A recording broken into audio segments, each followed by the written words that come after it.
Les 11. Waar is? Dag mevrouw, waar is het station? U loopt eerst rechtdoor. Vervolgens neemt u de tweede straat rechts. Daarna de eerste straat links. Aan het eind van die straat is het station. Is het ver? Hoe lang lopen is het? Ongeveer een kwartier. Er is ook een bus hier vlakbij, aan deze kant van de weg. Die vertrekt om het kwartier. Om het kwartier? Hoe bedoelt u?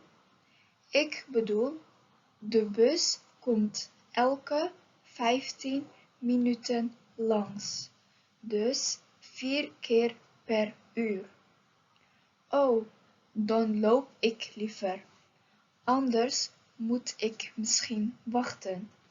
Dank u wel, graag gedaan. Meneer, ik moet naar de Helmstraat. Welke bus of tram gaat daarheen? De Helmstraat, waar is dat ongeveer?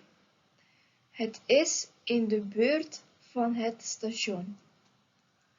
Oh, dan kunt u het beste lijn 23 nemen. Die gaat naar het station. De tram stopt daar op de hoek. Ziet u al die mensen bij de halte staan? Die wachten ook op de tram of op de bus.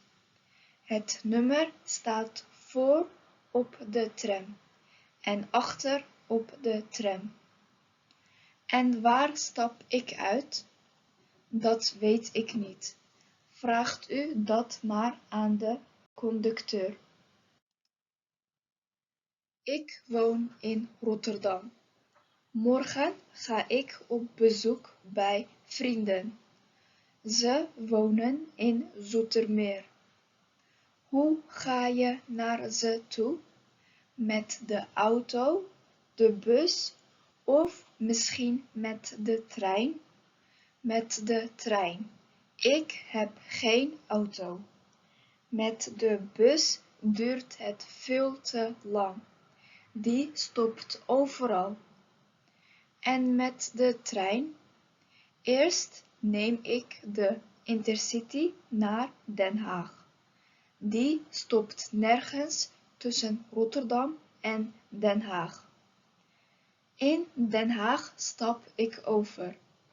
Ik moet overstappen op de trein naar Zoetermeer.